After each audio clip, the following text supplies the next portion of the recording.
اللهم صل وسلم وبارك عليك يا حبيبي يا رسول الله. النهارده بعمل معاكم وصفة البيتي فور بطريقة سهلة جدا وبسيطة. أنا عملته معاكم قبل كده وبنعمله تاني أهو. شايفين جمال البيتي فور. طبعا السنة دي الأسعار غالية نار نار نار، فاحنا هنعمل كل حاجة إن شاء الله في البيت بمقادير سهلة جدا وبسيطة، واحنا بنشرح لكم المقادير واحدة واحدة ومعاكم بالراحة، ولحد ما نطلع نتيجة البيتي فور الجميلة دي. حابة تعملي بالشوكولاته، وحابه تعمليه بالمربى، حابه تعمليه فانيليا، حابه تعمليه شوكولاته، مفيش مشاكل على حسب ما اولادك بيحبوه. شايفين بوتيفور وجماله وتحفه جدا جدا. طبعا الاسعار السنه دي مش عارفه، يبقى الكيلو عامل من بين 160 170 كيلو، يعني الكيلو ب160 او 170 على حسب المنطقه اللي انت فيها، او حسب الخامات اللي انت هتجيبيها. طبعا الباتيفور بقى غالي السنه دي، والكحك والبسكوت، فاحنا ان شاء الله نعمله في البيت. وتابعوا المقادير بالظبط وهتلاقوا ان شاء الله كل حاجه سهله وبسيطه. ومعانا هنعمل لكم وهندبر ونوفر ونعمل مقادير في البيت. طبعا معانا المقادير كيلو وربع دقيق بالظبط، يعني كيلو وربع دقيق على قالب زبده فرن. لازم بالمقادير بالميزان بالظبط، البتوفور عايز ميزان وبالمقادير بالظبط. هتروح لاي عطار تقول له وزن لي دقيق، هيوزن لك مفيش اي مشاكل. وهنحط 350 جرام من السكر، وعدد 8 بيضه، وفانيليا، ومعانا قالب سليم. إيه الفرن زي ما قلت لكم سهل سهل. طبعا في هنا غلطه اتعملت معايا في الوصفه دي. الزبده كانت متلجه، ما كانش طبعا لسه، كانت متلجة من الفريزر وانا طلعتها فما صبرتش عليها، فتعبت جدا جدا قبل ما ما فكت معايا بالمضرب الكهرباء. فاحنا نطلعها قبليها بيوم او يومين، لان الجو لسه شتاء، وتطلعيها حطيها في المطبخ عندك وتشتغلي بيها لحد ما تكون مثلا تكون طرية معاكي كده. طبعا دي برضو تركات لازم تاخدي بالك منها وانت بتعملي البوتفور. وما اوعى تسيحي الزبدة على البوتاجاز، مش هينفع. شايفين ان هي متلجة، فهتحسي ان البيض معانا هيبدأ يخرز، بس ان شاء الله الوصفة هتنجح معانا. فانت ما تعمليش زي انا بعمل الحاجات دي على طول، ولما في خطأ بعرف اعالجه بسرعة. انت لا، سيبي الزبدة لما تكون في درجة حرارة المطبخ وتكون مظبوطة. طبعا البيض برضه معانا بدرجة حرارة المطبخ.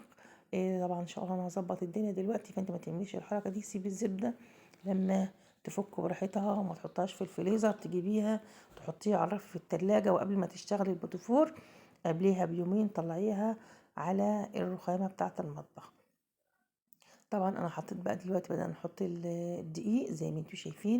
اللي شوف العجينة كريمي، بسم الله ما شاء الله، الله اكبر، كريمي وجميلة جدا جدا، ولا كبسة ولا مفرولة ولا اي حاجة. طبعا وهي لسه العجينة كده كريمي، نبدأ نشتغل بسرعة. يكون الفرن بتاعي سخن على 180، ولما الفرن بتاعنا يسخن نبدأ نهدي على 150، لان البوتفور بيحب النار الهادية، والبسكوت برضو بيحب النار الهادية. وكل ما تعملي الوصفات دي بتاعتك على نار هادية تاخدي نتيجة جميلة جدا جدا في الوصفات بتاعتكم. طبعا في اي اخطاء انا بقول لكم عليها.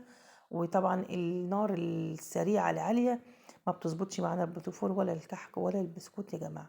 فاحنا بالراحة كده ونهدي البوتاجاز بتاعنا، او لو فرن نهديه ونبدأ نشتغل بيه علشان تطلع معانا الحاجة جميلة زي ما انتوا شايفين. بسم الله ما شاء الله واكبر، كل حاجة قدامكم. قلتلكوا الاخطاء اللي قابلتني وانا بعمل البوتفور، علشان خاطر محدش يعرف الاخطاء دي وياخد الحاجة كلها يرميها، وحرام، الدنيا غالية وما ينفعش ان احنا نهدر حاجة ونرميها. شايفين بقى البوتفور بتاعنا اهو دلوقتي طبعا استوى كله وطلع من الفرن بقى تاني يوم. تاني يوم يا جماعة لازم نزينه، ما مش نفس اليوم، سيبوه لما يبرد خالص خالص ونبدأ نزين زي ما انتم شايفين. فارماسيل، مربى، شوكولاتة، المتوفر عندك اعملي. مربى جميل جدا جدا، بيبقى تحفة. مربى الفراولة بتخليه تحفة، مربى التين، اي نوع مربى عندك انت بتحبيه هتعمليه بيه. ويا رب تكون الوصفة عجبتكم وعرفتوا احنا الاخطاء اللي احنا وقعنا فيها واحنا بنعمل. ويا ريت انت تتجنبي الاخطاء دي، لان انت مش هتعرفي تعالجي زي ما انا بعالج. انا بشتغل الحاجات دي على طول، واي مشكله بعملها ببدا اعالجها واظبط الوصفه واخليها تحفه زي ما انتوا شايفين كده، بكل الجمال والتحفة زي ما انتوا شايفين. وطعمه كان هش، كان جميل جدا جدا جدا. ويا رب تكون الوصفة عجبتكم وتجربوها وتعرفوا المقادير بالظبط، وتكون الحلقة دي عجبتكم والبوتفور عجبكم. ويا رب اشوفكم في حفظ الله ورعايته. كل سنه وانتم طيبين وتعيدوا بالف خير وسلامه عليكم وعلى اولادكم. عشان حاجه غاليه ما نعملش، لا هنعمل ان شاء الله، ونفرح اولادنا ونفرح البيت كده، ونملى ريحه البيت بالريحه الجميله بتاع كل سنه. يعني موسم بنستناه من السنه للسنه، وفرحوا اولادكم واعملوا لهم اللي هم نفسهم فيه، وخليهم يعملوا معاكم ويشتغلوا معاكم ويلعبوا ويهيصوا. يا رب تكون سنه سعيده علينا وعليكم جميعا، واشوفكم في حفظ الله ورعايته. والسلام عليكم ورحمه الله وبركاته.